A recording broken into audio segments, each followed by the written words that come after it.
பிராமண வாழ்க்கையின் அலங்காரங்கள் என்ன? ஓம் சாந்தி. இன்று பாப்தாதா அனைத்து குழந்தைகளின் நெற்றியில் தூய்மையின் ரேகைகளை பார்த்து கொண்டிருந்தார். ஏனென்றால் பிராமண வாழ்க்கையின் ஆதாரமே தூய்மையாகும். தூய்மையின் ரேகைகள் யார் யாருக்கு இருந்தது என்று பார்த்தார். தூய்மை அவருக்கும் பிரியமானதாக இருக்கின்றது. தூய்மை சுகம், சாந்தி, அன்பு, ஆனந்தத்தின் தாயாக இருக்கின்றது. தூய்மைதான் மனித குலத்திற்கான உண்மையான அலங்காரமாகும். தூய்மை தேவி தேவதைகளை பூஜிக்கத்தக்கதாக மற்றும் உயர்ந்தவர்களாக ஆக்குகின்றது.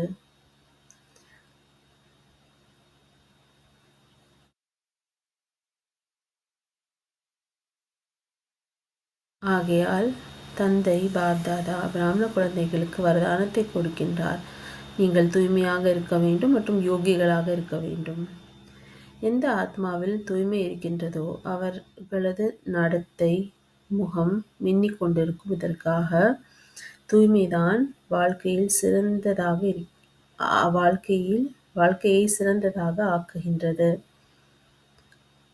அனைத்து குழந்தைகளின் ஆதி சொரூபம் மற்றும் அனாதி சொரூபம் தூய்மையாக இருக்கின்றது. அப்படிப்பட்ட தூய்மையான ஆத்மாக்களின் விசேஷங்கள் அவர்களது வாழ்க்கையில் எப்பொழுதுமே தூய்மையின் பர்சனாலிட்டி தெரியும். தூய்மையின் ரியாலிட்டி மற்றும் தூய்மையின் ராயல்டி, அதாவது ராஜரீக முகத்தில் மற்றும் நடத்தையில் தெரிகின்றது. இந்த ரேகைகள் தான் வாழ்க்கையின் அலங்காரங்களாகும். ரியாலிட்டி என்பது நான் ஆதி அனாதி ஸ்வரூபம் தூய்மையானவன்.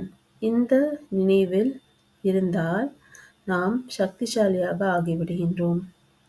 ராஜரீகம், அதாவது ராயல்டி என்னவென்றால் தான் சுயமரியாதையில் இருப்பது மற்றும் ஒவ்வொருவருக்கும் மரியாதை கொடுப்பது. இதுதான் ராயல்ட்டியாக இருக்கின்றது. பர்சனாலிட்டி என்பது எப்பொழுதுமே திருப்தியாக இருப்பது மற்றும் சந்தோஷமாக இருப்பது. சுயம் திருப்தியாக இருப்பது மற்றும் மற்றவர்களையும் திருப்திப்படுத்துவது.